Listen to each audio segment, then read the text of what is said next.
evening, ladies and gentlemen, and welcome to another edition of Yorkville Sports. Today, we have a special guest with us. We have one of Spanish Harlem's homegrown heroes. He is a former MLB world champion with the St. Louis Cardinals, a lifetime 300 hitter, 17 home runs total, John Rodriguez. John, welcome to Yorkville Sports. How are you today?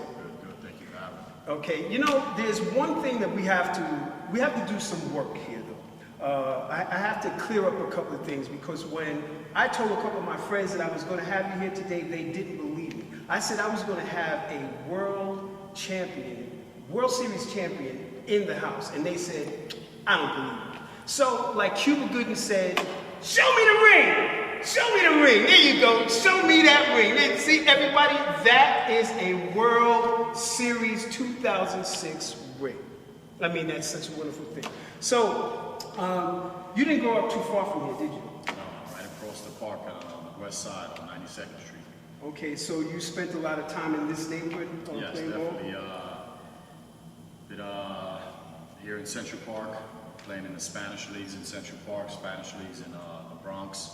So mainly it was everywhere, where it had to be, anywhere that gave me the chance, I was there playing. And most of all, it's been in almost every league. Okay. What was your MLB experience like? What was it like for you coming from Spanish Harlem, going into the major leagues, and actually making it not just a lot of people go through the farm systems and never actually make it to the big dance, but you actually made it up and had an impact on the game. What was that like? It was an experience that you can't explain. You have to be there to feel it, to experience it. It was a great feeling. It was a dream come true since I was a little kid. I've always dreamt about being in the big leagues and, playing with the best. And I had the opportunity to get there, and I thank God for that. When you were a youngster, so did you actually dream, or was this, because some of our kids, they're a little fickle sometimes, as we all were. They go from one sport to another. Did you actually dream of playing in the major leagues and playing in the World Series? Yes, baseball was my thing. I've had dreams, visions of, being in the big dance and having that opportunity to win the game. And I've had that opportunity throughout, my career in the minor leagues and even in the big leagues. That's great. At what age did you really know that you wanted to make that commitment to play professional baseball?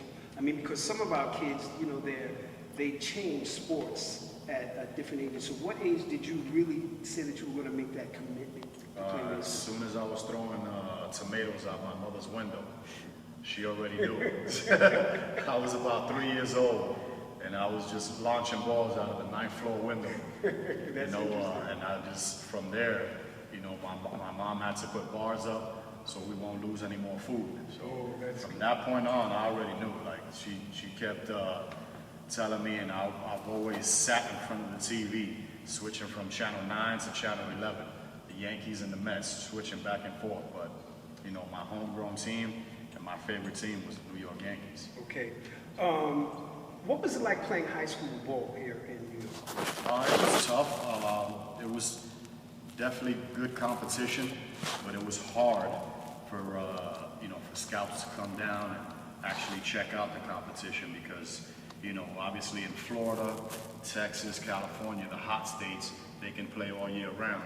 So they feel like the talent is a lot better out there, when they should actually take a look in New York, because there's a lot of great talent. There was guys that I grew up with that I thought had a chance to make it to the big leagues and never had a shot because of the cold weather, the amount of time throughout the year that we could play baseball.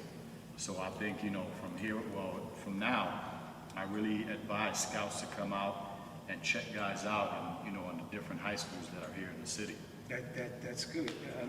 That's really sports, unless it's basketball or something like that. The outdoor sports like baseball, soccer, and so on and so forth don't get enough play here in New York. They don't get too much notoriety because of the weather. Yeah. I think it's unfair. Interesting. It's very few players coming out of high school uh, actually make it into the big leagues. You know, they have to be drafted, they go to college, their career takes the normal path. You did. You went right out of high school. So that means your skills were there. Yeah. So what was? Tell us about that. I mean, I know we don't condone not furthering our education, but you possess the skills right at an early age, And that's the thing. Like, you have to make that decision. I think for me, if I can go back and do it, I think I would change it and go to college and get that experience. Because I think every kid needs to have that college experience, even if it's 1 year or 2 years. At least get your associate's degree or bachelor's degree in something. Right. But as times change right now, guys that come out of high school and they're first rounders, second rounders, third rounders. If you're in between the first and fifth round, you can put in your contract that they can give you money for college, to finish college after you're done playing baseball. Yeah, give you a little help there. Yeah, so, if you don't have that opportunity to do that, and if you feel like you still need a little bit more progression, on fine-tuning your game, I would say go to college and go at least, like I said, go to 1-2 years, to a junior college, because if you go into a 4-year school, you can only get drafted after your junior year.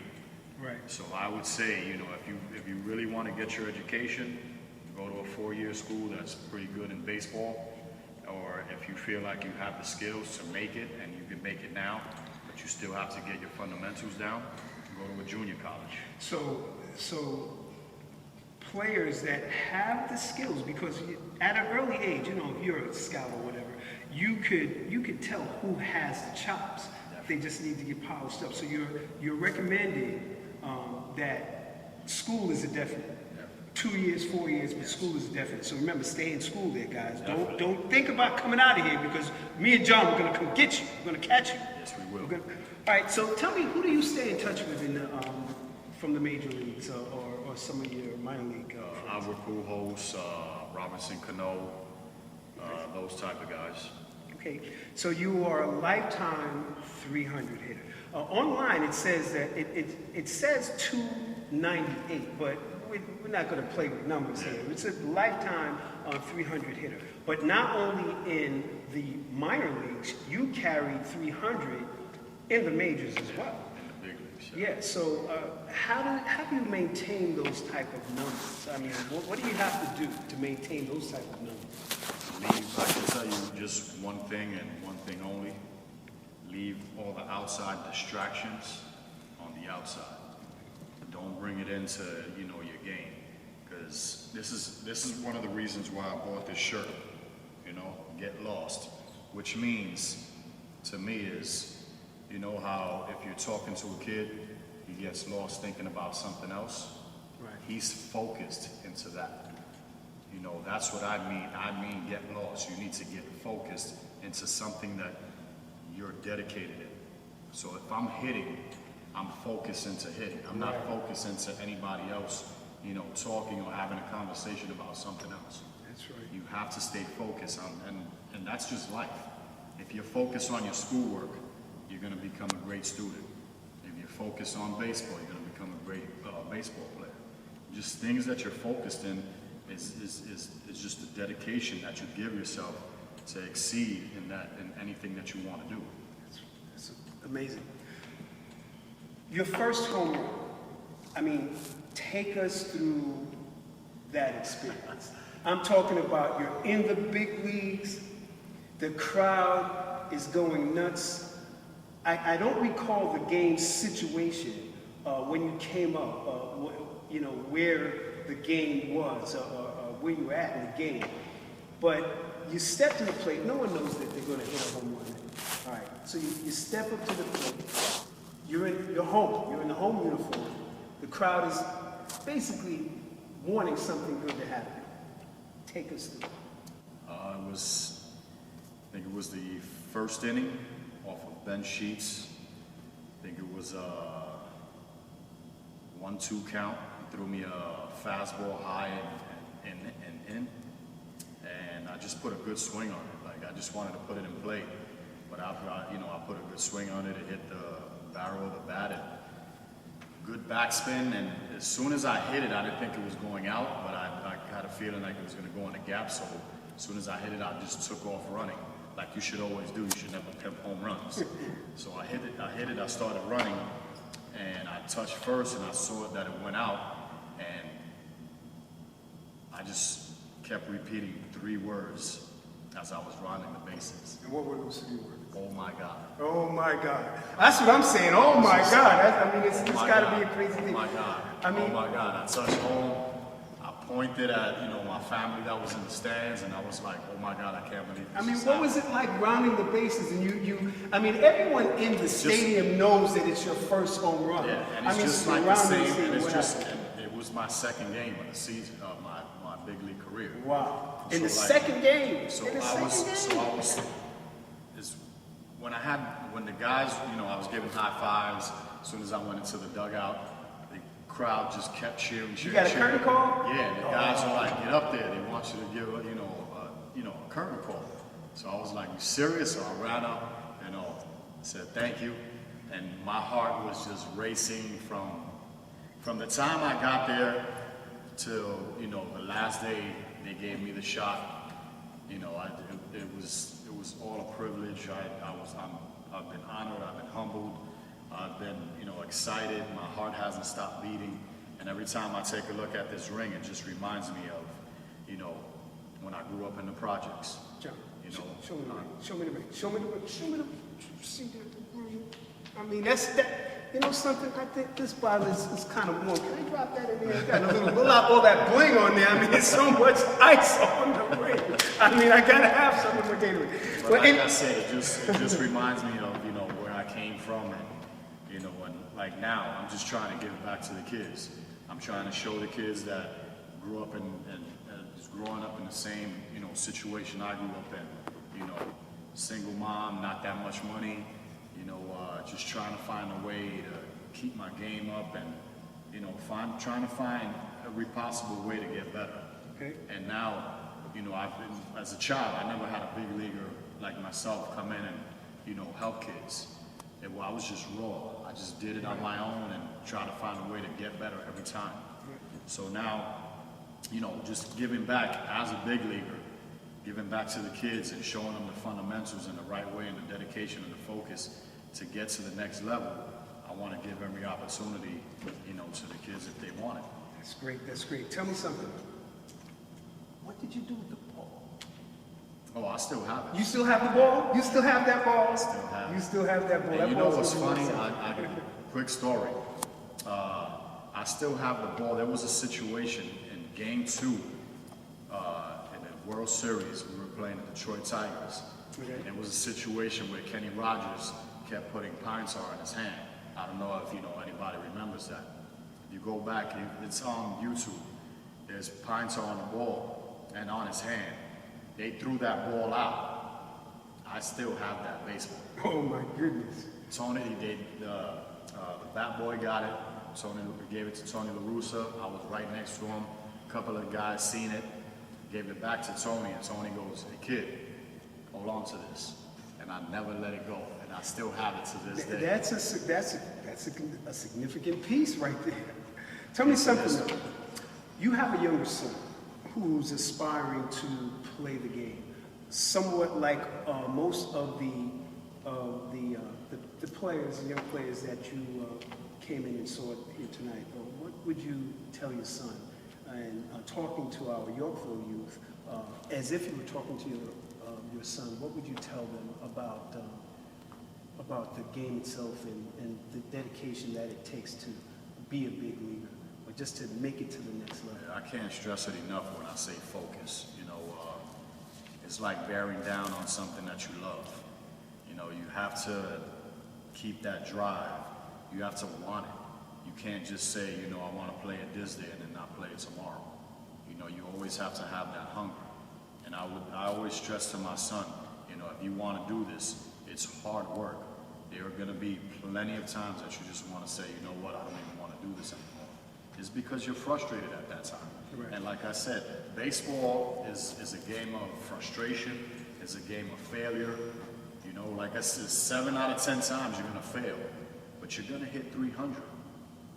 And that's a hard thing to like swallow. Kids don't know that. They think, oh, I go, you know, 1 for 4, 0 for 4. You still have tomorrow.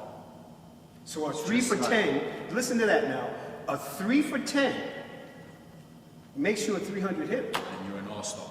Then you're an all-star. So make sure, I mean, you can't stress it enough, what John is saying, is that you become better out of failure. Baseball isn't meant to be a perfect game. It's a game of numbers. It's a game of inches. Keeps you humble. So don't be afraid to fail out there. Because if you're afraid to fail, you're never going to succeed. I can tell you that right now. If people are afraid to be that hero, afraid to get that last at-bat with bases loaded, and it's up to you to get that hit to win it, if you're afraid to be in that position, there's no way you should play this game. You should want to be in that position every time. That's why they say, you know, in basketball, Michael Jordan is the greatest. You know, they say in baseball, you know, right now, you know, you got Albert Pujols, you got Miguel Cabrera, you got the newcomers, Mike Trout and Harper, guys that want to be in that position to be the hero every time. So if you want to be the hero, in any sport, you should want to be the hero no matter what. And I don't care if you fail, you know, 3 out of, you know, let's say 5 times you get the opportunity, you fail 3 times. Nobody ever remembers those failures. They remember the hero times that you made. And the hero, like you 2 times you're a hero at that point, they remember those 2 times. They don't remember the last 3 that you failed. So always want to be the hero. Okay. Last question. For the next few weeks, you'll be running a hitting clinic here at the Yorkville Baseball Academy. What should the kids look forward to learning from you? What are the things that just the basic fundamentals, you know, stance, balance, hand positioning, focus, a lot of make sure your head is on the ball at all times. There's just a lot of different techniques. And like I said, I'll be here till May. You know, if you guys want to hit with me, get lessons from me, please schedule that appointment and I'll be here for you. Okay. Well, again, John, I want to tell you that it's been a pleasure having you here. You blessed us with your presence. It's just a wonderful thing. We can't always say that we have the opportunity to have a Major League World Series champion come into our house and tell our kids the things in which they need to know to become successful at the game in which they aspire to play. And John, he's done a great job. Just being here is kind of like, you know, show me the ring again, show me the ring. That's just a great job, just a great job. So again, you want to get more information about the clinics that he's going to be running, we're going to put the number up on the screen, and just give us a call. Call the center, yyaa.org, and we'll set you up with some lessons from John Rodriguez, former Major League World Series champion 2006 with the St. Louis Cardinals. Until next time, this is Joe Patrick from Yorkville Sports.